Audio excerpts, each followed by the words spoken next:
All right, welcome to Old School. Cenk Uygur, Ben Mankiewicz, Dave Kohler with you guys. Old school, old school. Okay.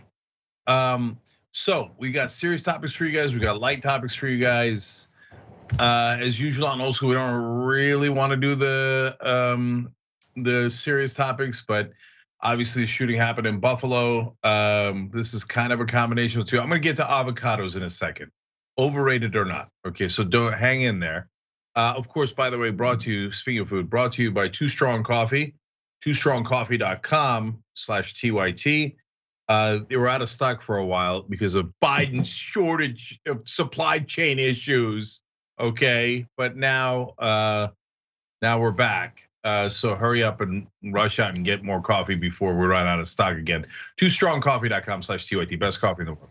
I'm sure there was plenty of coffee in Ukraine though, with all the billions of dollars we send over there. Yeah, well, a lot of people are pissed about that. I know. So, yeah. Well, I got two things to say. One, I don't have an opinion about avocados. I'm just kidding. Of course, I have an opinion about avocados. It's like 12 minutes long.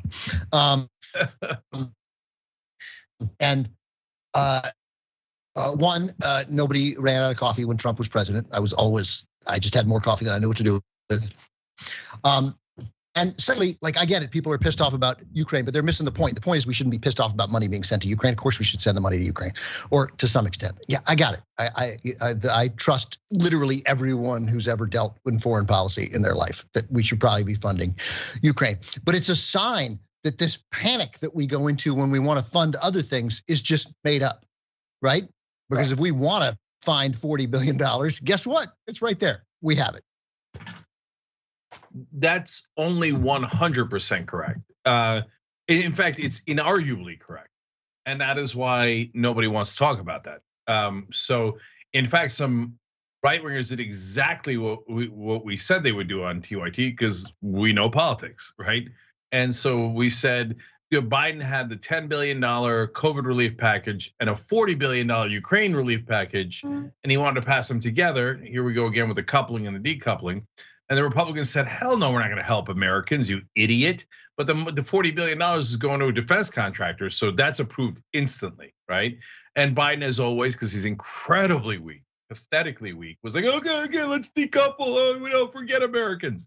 And we said what they're gonna do is they're gonna instantly turn around and say, this sumbitch wouldn't even help Americans, he helped Ukraine first.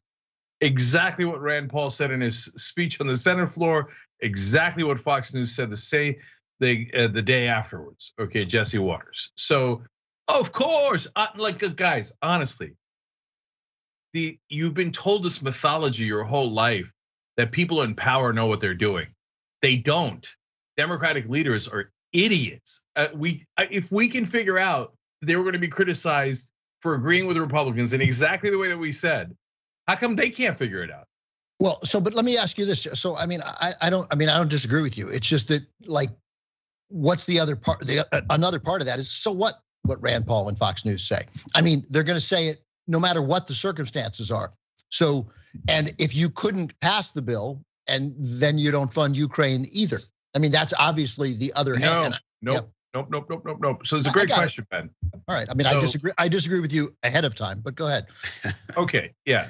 So look at. I'll show you exactly how easy it is. Politics is 90% framing, marketing, because what do people believe, and that drives folks, right? So if I was president and the Republicans told me, no, we're not going to give COVID relief money, we're only to the Ukrainians, but not to Americans, I'd be like, oh, thank you so much, I really appreciate it. I'd go to a press conference and I say, these sons of bitch Republicans don't want to give you money, they want to give Ukraine, and I want to give to Ukraine. We've got to help those people in Ukraine. But they say, don't help Americans. What happened to America first? Apparently for Republicans, it's America dead last. That's who these guys are. And it lasts about, honestly, if you really hit them, not like the Democrats, they're kind of ultra-America, and run away, right? If you hit them like that over and over again, I guarantee you they will fold. You will get your $10 billion. Right. And it'll seem like as you're getting it, you fought for the average American. Easy. Well, as always, I'm trying to crystallize what I disagree with you about. like so I can understand it myself. Because of course, I wish that Democrats were stronger and tougher. But the fact is, you'd lose some Democrats if you did that. Now, ultimately, you want to apply that pressure, and you don't. But you just would. There's no question you would, and then the coverage would be how there's a split in the Democratic Party, right? And the Democrats are here abandoning Joe Biden on these two crucial issues. So that would happen. So your notion that there is a magic set of words and manner of delivering them that would achieve the results that you want, I think is nonsense. Nope. Totally wrong. No, you're 100% wrong. You're clueless about this. You're just totally wrong. What you're right Not about. even close. No, why do you? Joe Biden would actually love to most Democrats would love to be able to run on funding COVID relief, right? Now, do they prioritize? Is it easier to give $40 billion to Ukraine than it is to give $10 billion to Americans for some peculiar reasons? Yeah, it is. It's not peculiar at all. It's okay, because defense contractors are I got it. Don't donors. make me out to the bad guy. I know the reasons. I don't need your speech. Yes, that is peculiar. That's what I'm saying. That is peculiar that we live in a world where that is the case. We do know you're right. That is the answer. But the notion that you could fix it with words is mistaken. However, you can't fix it you couldn't fix it with words now. Now, if we, for the next 7 years, use those words, then we might change. Maybe it's less, maybe it's 3 years. Then you can start to change things, right? Then maybe that would have some effect. But there is no elixir that gives you enough votes to pass that bill. But partly because of what you're saying. That's the thing. Partly in large part because of what you're saying, because of years, decades of allowing the debate to be framed in a certain way, and a press corps that likes talking about party unity more than it likes talking about, hey man, is this thing important or is this not important? And all that matters is are Democrats, whereas the Republicans are strong and sticking together. Party unity, and that's actually not true, by the way. The Republicans are vicious to each other these days in a way that is super healthy for their party. So like Dan Crenshaw is fighting Lauren Boebert and Marjorie Taylor Greene way tougher than any Democrat is. Who is the, they're constantly hitting each other. Liz Cheney is way tougher on the Republican Party about the Buffalo shooting than any Democrat has been. Democrats are scared of their own shadow. Ben, this is not tough talk. Politics is all about what you call words, right? So it's all about framing. So for example, how in the world did 52% of the Republican Party come to believe that the Democratic Party is led by satanic pedophiles? That is a literal fact, okay? That they think that. And so that is a majority of the Republican Party. They got there through words because they heard people repeating it over and over and over and over again until they believed it. Right, over 40 years, and you think you can fix it in over 40 years? QAnon started a couple of years ago. I got it, but the general vilification of people who want to help other people, that is new. But they thought we were communists that's been true for 40 years. So how come the Republicans who are deeply unpopular when you look at the policy issues, they keep winning? Why? Because they're winning the framing wars. Look, we know this. We've gone through this 1,000 times. Democrats never make their case. Now, even the mainstream accepts that Democrats don't make their case. So make your goddamn case. And I agree. Again, it's manner of delivery. I agree with you. Make your case. I agree. Yeah, and so it certainly would be nice to try. I agree, and you can't. I think it's going to take a bit, but you can't. We're not going to get there until you start doing it. Right. Yeah, so and they're never going to do it. Biden and Pelosi aren't going to do it. They're not. No, that's true. They're not. Okay, so good. We're back to agreement. Yeah. All right. While we're on this, but the other thing is that the whole reason that we started Old School, right? I mean, do you remember the conversation that we had? It was in your office, right? No, I don't. That's already. This is interesting. Well, this is one of the things where it was my idea, right? Like, and you came up with the name right then in that conversation, right? I was like, we should do a podcast because podcasts, like, I was like, we should do a podcast and it should be like, just where we do the show that we couldn't do, right? Oh yeah. Where we lost because we were originally, we sent it out in promotional material that was half politics and half J-Lo's ass, right? As a metaphor for talking about nonsense, right? And then the Iraq War happened and we couldn't. So here on Old School, look at this, like we we want to do an old school, as you say at the beginning, we don't want to have all these serious topics.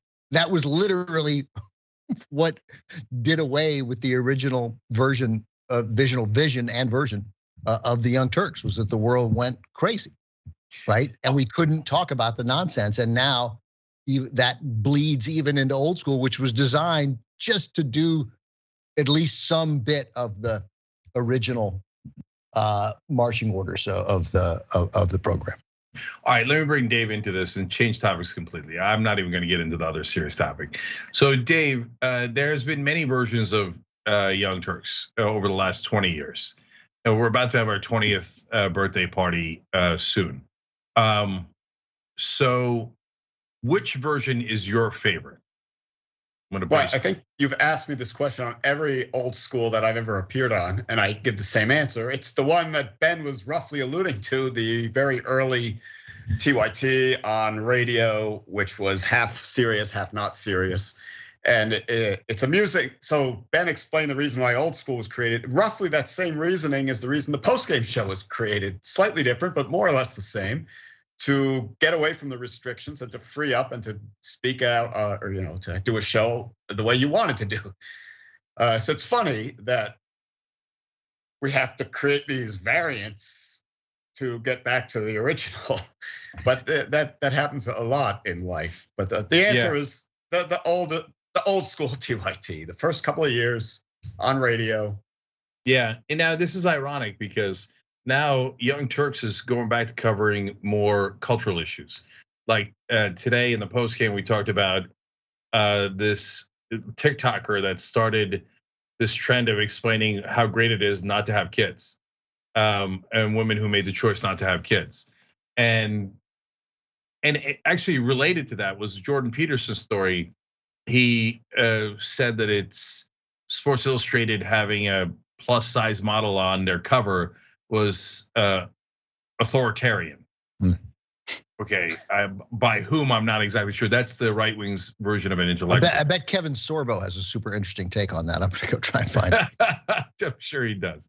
So, but the reason I bring up those two in the same sentence is because, isn't it like the whole world's gone nuts, right? In the old days, we used to be able to talk about stuff and go, hey, you know what? If you're into larger folks, great. I mean, I couldn't be happier about that, being in the large community, okay? But if you're not, you're not. Who cares? Like, why does anybody care? Just move on. If you want to have kids, have kids. If you don't want to have kids, don't have kids, right? Yeah. But now everything is political, everything is serious, everything is going to be criticized, and not criticized a little bit, criticized super harshly, and not just from one side, but all sides, which then brings us to the Johnny Depp Amber Heard trial, which we also covered today on the show.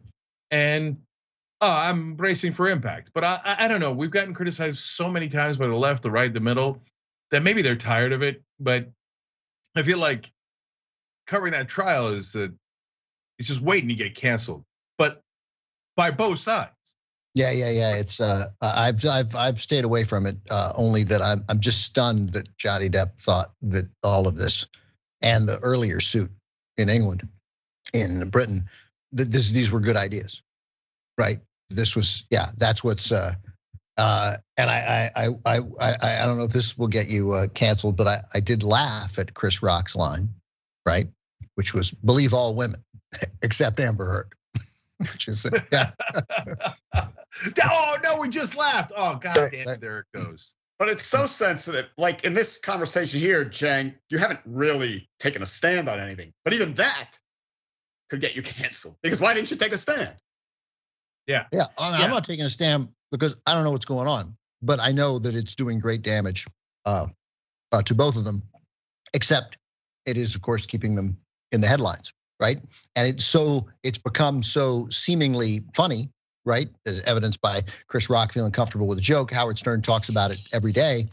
The great Johnny Depp impersonators calling in, like it's all crazy. What he called his name. What was his name for what Amber Heard did? You guys aware of this? Did you cover this, Jank? Not sure we did. No. She relieved herself in the worst possible way on the bed. That's the yes. And his testimony in court was he called it a grumpy. A grumpy. A grumpy, yeah. See, it's so stupid and funny that it lets people laugh about it. This is my argument. Is if I were in PR, what I would argue is helping them is that it seems so silly that people are liable in their heads to go, I don't know, it's crazy. They're characters. These people they're both crazy characters. You know what? They'd be great in this movie. And like all of a sudden it may not matter, even though it seems like initially, why on earth would you air all this, right? When you know this is what's gonna happen. But so I have no earthly idea. I really don't know the circumstances of the case, but I am struck by the fact that it's become a punchline, which I think probably actually helps them a little, but I don't know. Yeah, well, I think that there's no way that Johnny Depp brought these suits knowing how public it's going to be, unless he thought he was right or wrong. Like he was positive that he didn't abuse her and that she had done it to him, right? Now a lot of people watch and go, well, I'm not as sure as Johnny Depp is, right? It's not entirely clear. Yeah, I mean, he could. Just interject very quickly. It's entirely possible that he has no gauge for what abuse is, And yeah, so, it's another possibility. He may have, he would appear to be a little narcissistic. So yeah, and it's not clear that he's firmly attached to reality at all times. That's right. Yeah. Right, and so I have plenty of critique and criticism for Johnny Depp, but the essence of Chris Rock's joke is definitely right. And now I'm going to break down a joke, the worst idea in the world. So let's have fun doing it. Because look, the whole point of Believe Woman is because society systemically used to not believe women. A woman comes forward, like, yeah, get out of here. That's not true, right? So much so that they just didn't even bother.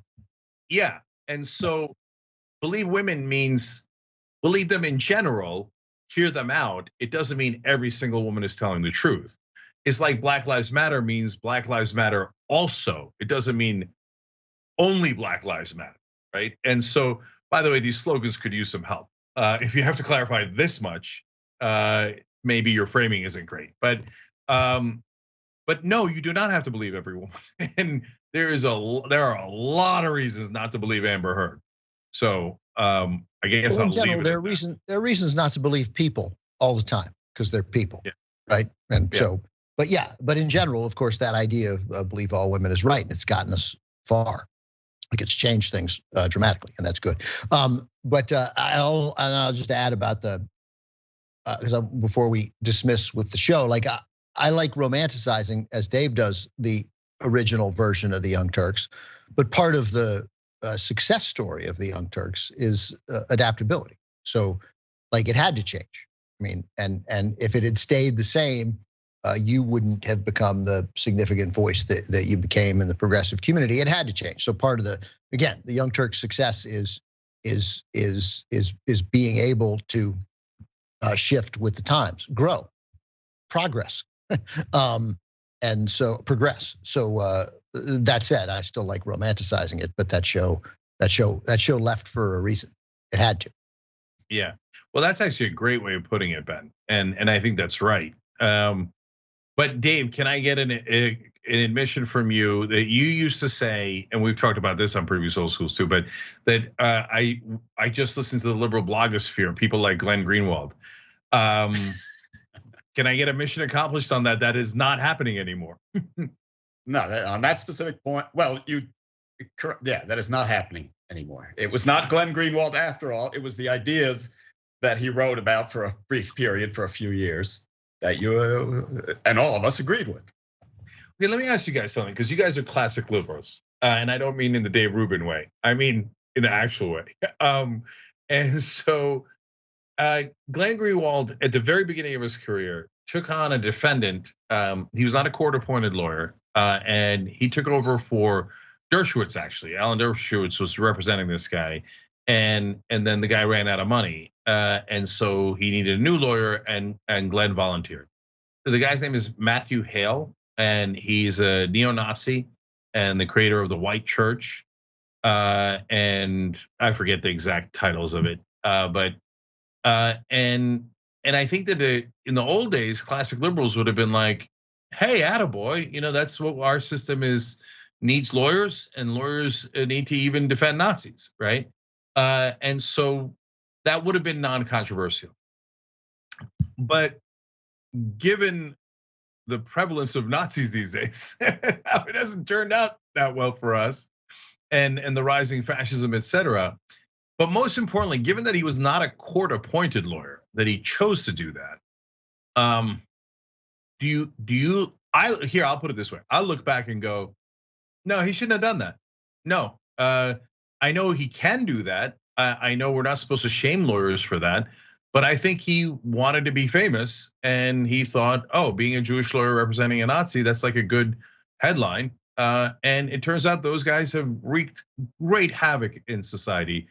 Let a court-appointed lawyer handle it. That's my new take on it. Well, I'm wondering what you guys think. Dave, you want to go? No. Okay. If not, sure. If you have something. By the way, that was great. That's Dave Kohler right there. Do you want to go? No. No. I'd rather not. No. Thank you. Yeah. I'm good.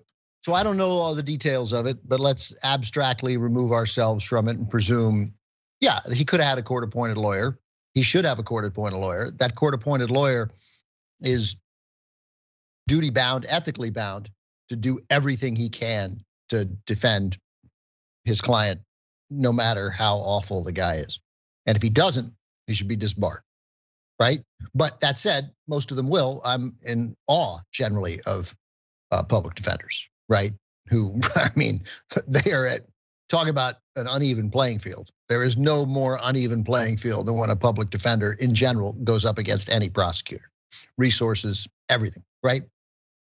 So, and they're just likely to be overwhelmed with cases.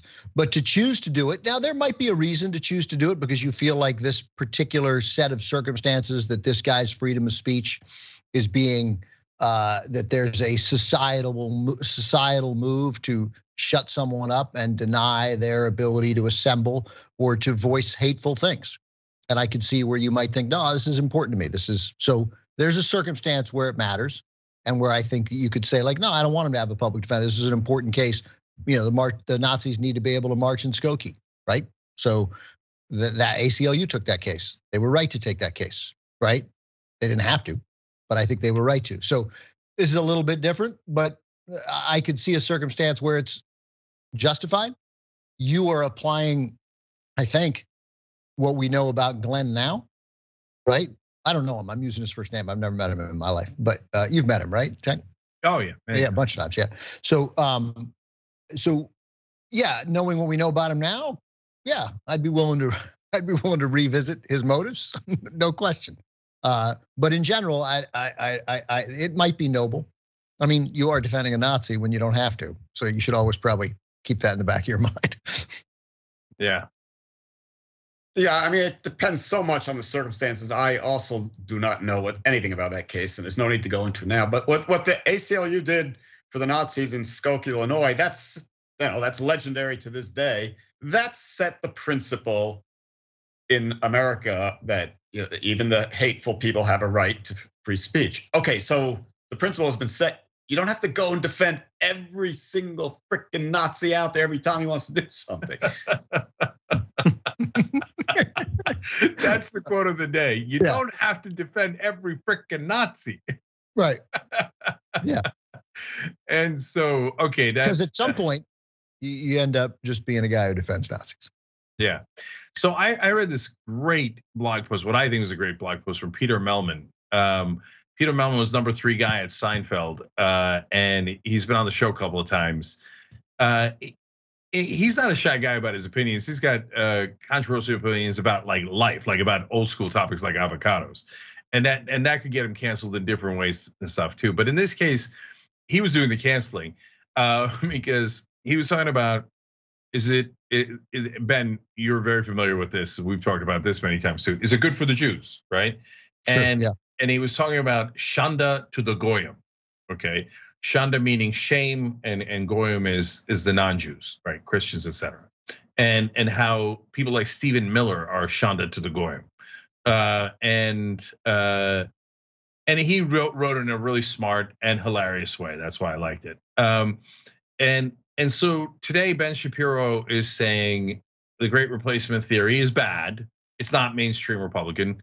That is incorrect. Nearly 50% of Republicans say that they either strongly or somewhat believe in the Great Replacement theory. So, hey, it's not over 50% yet, but almost there. And by the way, we should start calling the Great Replacement theory GRT. Just to GRT, ooh, that's good. GRT, right? Yeah, it's not right. It's not See, that's good framing, Ben. Yeah, there you go. It's just words. It's just words. Yep. Okay. And he said it's actually the woke left that is causing this problem. Sure. He just there was no logical connection. He just said it because that's what you have to do no matter what happens. You should blame the other side. Doesn't have to make sense at all, right? And okay, I will say it for Muslims because I have the quote unquote right to say it for Muslims. And I'm curious what you guys think. I think Muslims should be replaced. I'm sorry, was that your question? Yeah. See, but for some people, you can't even make that joke. but I pardon you. We've been making that joke for 20 years. Anyways, so I think that any Muslim that works with Trump and the right wing today is shanda to the goyim, like that absolute shame. I instantly disown them. So there's an easy slam dunk example, Dr. Oz. I mean, and Dr. Oz did surgery on my uncle. You could argue saved my uncle's life, etc. Probably another doctor would have also saved his life. But so I had nothing but love for Dr. Oz for years and years and years. But he's shanda to the goyim. Hell no, screw Dr. Oz. I hope Fetterman wins tomorrow night, the Democratic primary. And in a sense, I hope Dr. Oz wins the Republican primary so I can go help Fetterman kick the living crap out of Dr. Oz politically. So when you see Ben Shapiro helping these sons of bitches, do you think shanda to the goyim, or do you think well, I don't know, everybody's got their own opinion. And I don't care that he's Jewish or not Jewish. I just don't like him because he's a right winger, and that's all. Dave, you want to jump in?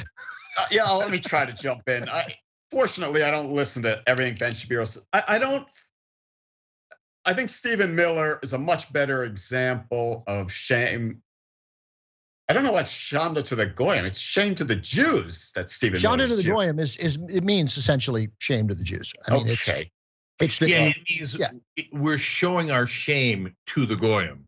Right. Don't show the shame to them. So right. Stephen Miller is as good an example of that as you can get. But Ben Shapiro doesn't hide his Jewishness. No matter what horrible things he's saying, he's got the yarmulke on.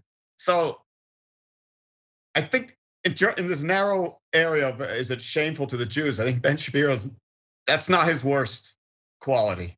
That's not what I despise him for the most. It is. Yeah. No, and I want to be clear. I don't think Ben Shapiro is betraying Jews by attacking Jews. No, he doesn't attack Jews at all, right? But he's putting Jews in a dangerous position by supporting hateful people in general. Yeah.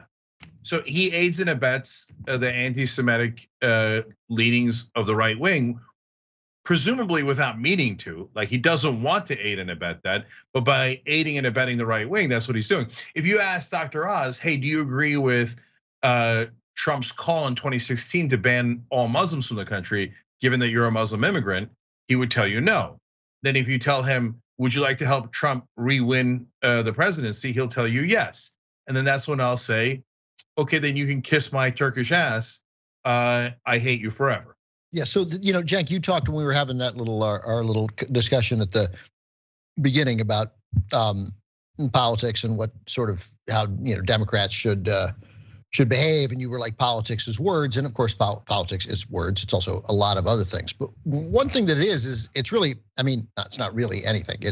But a big part of it is right alliances. Right. I mean, in fact, in countries that don't have a two-party system, you literally all over the world, you have to form alliances with other parties so you can form a coalition government, right?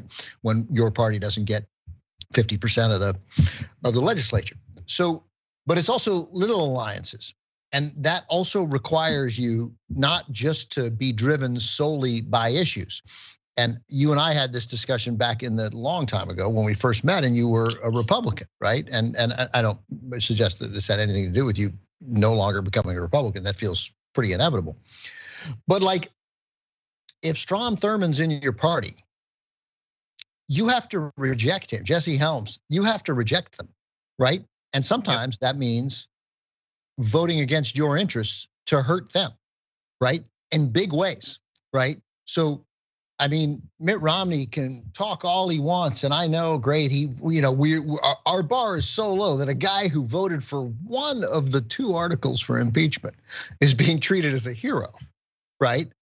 But did he let the Merrick Garland debacle happen? Yeah, right. And then subsequently, did he turn around and let the what's her name? I already forgot her name.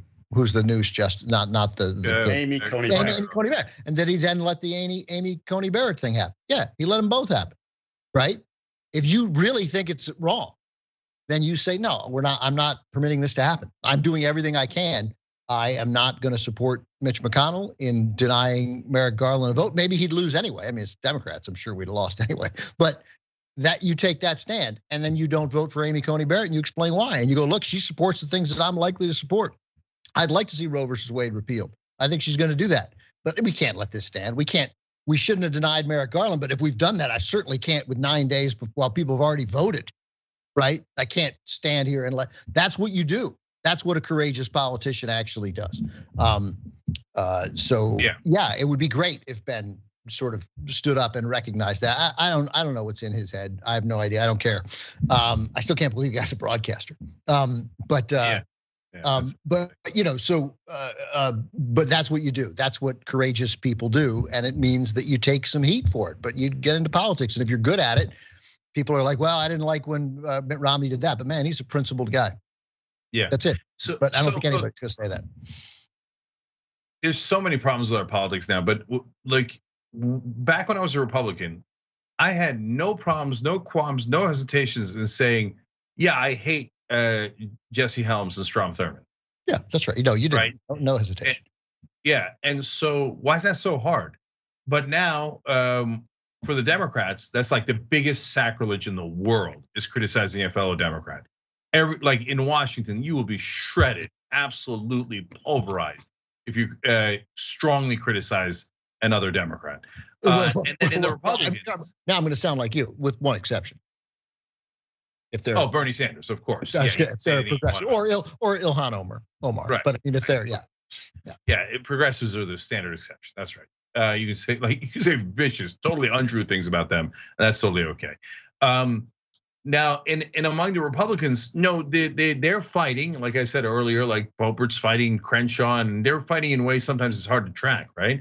And I think that's actually healthy and vibrant for a party, and they win partly because of that. But if you're a pundit for the right wing, you have to shut the F up, okay? So if I don't know what Shapiro's doing, I don't follow all this stuff, which is whenever it's in the news and stuff, but like he tried for a little while. He was like, oh no, Trump's bad. No, obviously, no, this is not what Republicans are for. Republicans are for lower taxes for the rich and free trade and whatever other things we're pretending, right? And then his whole audience was like, okay, we hate you. We're all gonna leave you. And he's like, okay, never mind. I love Trump. Love him. I will never disagree with him. I bow my head. Okay. Yeah, I mean, I have a tough time believing that our former friend ever liked Trump, really actually liked Trump, but he recognized. Rubin? Yeah. He recognized. Of course he does. Yeah. But he recognized that, this is where you follow the money, right? Yeah. But I feel like don't get me wrong. I like money too. I mean, I've made compromises in my life, right? But I wouldn't make that compromise. Yeah, I feel like Dave Rubin knows he's kissing Trump's ass, and he's doing it on purpose. And he's like, turns out that's who I turned out to be in life. The guy who has no soul, right? I've watched like 3 videos of his in the last, 5 years or whatever it is. It was longer. I guess it's been so long, man. And the last large hunk of time. And but the one I watched longest was when he was there with his husband, and they talked about going to Mar-a-Lago with Don Jr. and meeting Trump and Melania and how exciting it was. And it was just, you couldn't I just couldn't. I can't believe it. I still think about it. I watched like 20 minutes of it, maybe 30 minutes of it. I couldn't believe it. I couldn't. The whole video was like, I'm not straw manning it at all. They were just giddy how great Don Jr. was and how great it was to meet Trump and how involved Melania and Trump were. They were really kind of a magical couple sharing ideas. She was, it was just, Did they get towel snappy? They were totally, it was George Bushian. It was like that. It was like that. I mean, the whole idea of Bush and like being in that club and the way Chris Matthews talked about the towel snappiness. Yeah. Yeah.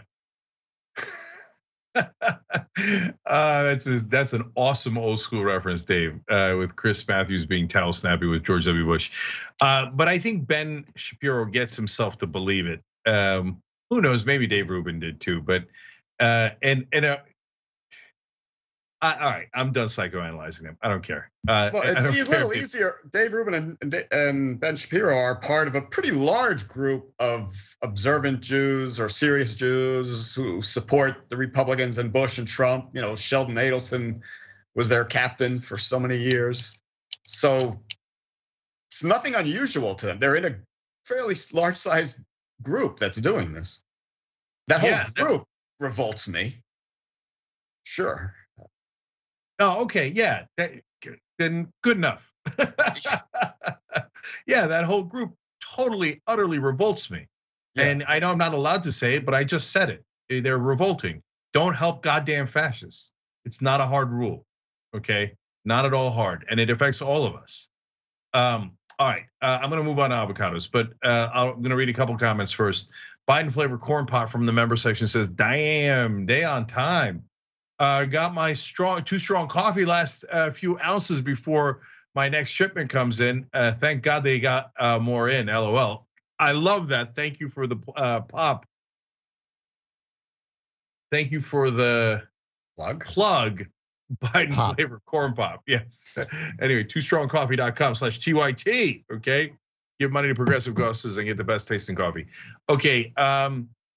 Louis Cipher says, narrative and framing example, would you rather be called a donkey or a mule? Or by the way, or a jackass? All three relatively the same. All three unpleasant. I wouldn't have gone with the donkey as a Democratic logo, but if you're gonna go with that animal, you definitely don't want to be the jackass. I don't think you want to be the mule, so better off with the donkey.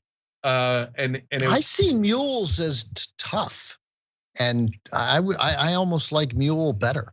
It's a bad word. That's why we had 2,000 of them during the election in 2020 to, make sure that we followed Hugo Chavez's orders. What is that? I don't even know that. Yeah, you lost me on that one. Okay. Dinesh D'Souza has a new documentary called 2,000 Mules and how they rigged the election for Biden. And I don't know that he connects it to the other conspiracy theory that the ghost of Hugo Chavez is the one that arranged all of this from his grave. So hence the need for the 2,000 mules. And like now Glenn is doing this, everybody's doing this. They'll take out like 10-second clips of the show and be like, he said it. He said they had the 2,000 mules. We know it. We know it. They just call them donkeys instead. Dinesh was onto it. Dinesh D'Souza. Wow. Yeah. I mean, look, that's my point. I know I talk about it too much, but I'm just amazed that these people who at some point in their lives were reasonably intelligent and I thought reasonably moral, that we were having real debates, right? Have turned into these ghouls and goblins and monsters. Like Dinesh D'Souza is not on the same moral plane as the rest of us. Do you know who Father Coughlin was? Yeah. So Father Coughlin was this radio. I just saw here he was a priest. I of course he's Father Coughlin, so he's Roman Catholic, right? So and he was viciously racist and anti-Semitic and did grave damage and had a big following. They claim here it said 30 million listeners a week turned into his broadcast every week. There was nothing on. Some people were listening to him because they didn't like him, but he was on, right? There was no television and a little bit of radio. So, and he was passionate and fiery, right? And he was a terrible, horrible person. And in general, smart people, including some people who no doubt listened to him, because that's how the only way you'd know what he said, right? There was no Media Matters, there was no Young Turks, Huffington Post to sort of fill you in the next day on what Father Coughlin had said.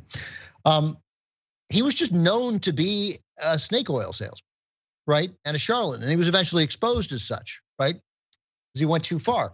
We have these guys, Tucker Carlson is not substance, he's a little more sophisticated, right? All of these guys, all the people we've just been talking about in this conversation, certainly Dinesh D'Souza. I mean, what a giant fraud. You can't tell that guy's a fraud, right? But even though I suspect most people in the mainstream media know that guy's a fraud, or at least most people who cover politics know that he's a fraud, he's still sort of, documentarian and Trump supporter Dinesh D'Souza, right? As if what he has to say matters. And he's just a modern day Father Coughlin, nothing more, nothing more. Hey, you know what? Maybe a little less. You just reminded me, Ben. So how can you tell if people are principled when you're willing to call out people on your own side? So maybe, people didn't see me call out Jesse Helms and Strom Thurmond back when I was a quote unquote liberal Republican, right? And so they don't know for sure, right? So then have I called out people on the left? Well, we took an enormous amount of crap for calling out Tulsi Gabbard when she was still pretending to be progressive, 100% pretending to be progressive. Not like now when it's just like an obvious cover story, right? And we came out and said, no, we think she's full of crap. And people were super mad about that. But that's called principle. And it shouldn't be that hard, but it really is, man. It's gotten to a point where that's calling out your own side considered sacrilege. So I don't know. It's hurting. Obviously, it's hurting the country. Let alone calling people who are full of crap. It's not that hard. Mainstream media should try it. So they're getting there slowly. But there's a lot of talk of Tucker Carlson today in a way that's good. That's true. He's for the first time talk about, and I don't know whether it penetrated in any way, but talk that people should, for savings of whatever they want per month, that there should be an option not to have Fox News not to have a hateful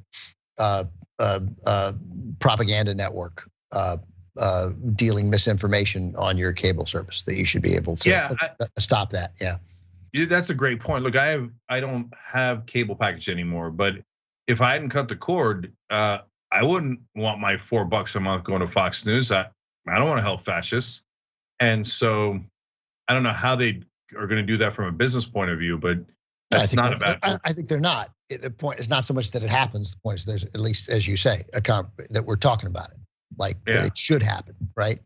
Yeah. And then we stop pretending that it's like CNN, right? I mean, just whatever, however you feel about CNN, those people are not in the same business, or MSNBC. They're not in the same business. Yeah. You can call me Jess says the post game is my fave too, Dave.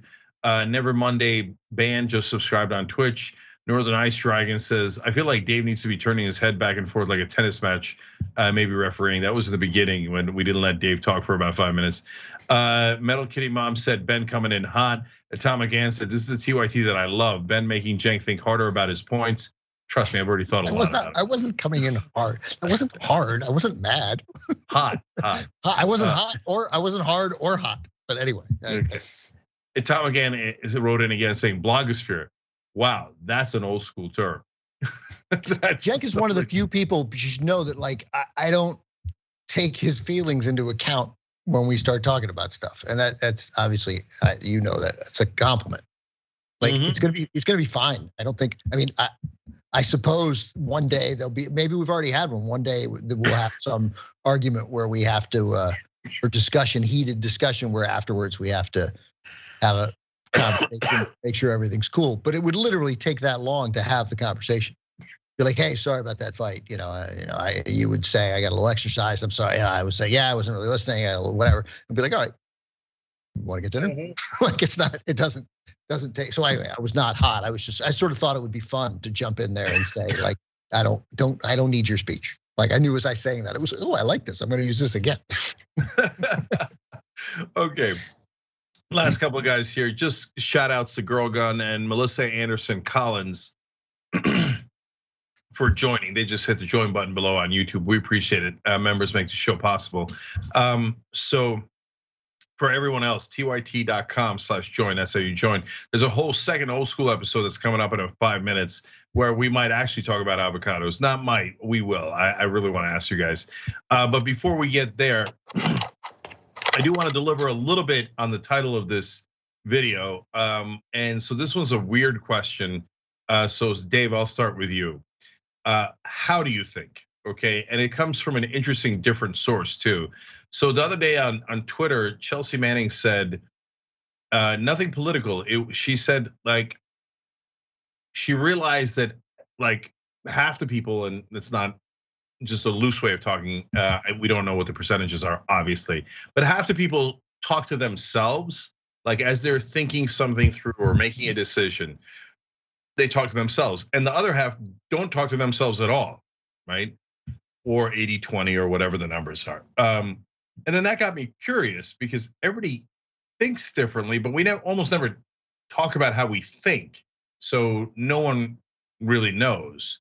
So Dave, do you think you talk to yourself or no, whether it's making a decision or any other way of thinking through something? Well, that's fascinating. Yeah, I think I'd be in the camp of talking to myself. Maybe not 100%, but predominantly I talk to myself. It makes me wonder, how do the other people do it? All right, I'm looking to see what your answer and Ben's answer are, but yeah, I'm a talk to myself thinker. Yeah, me too.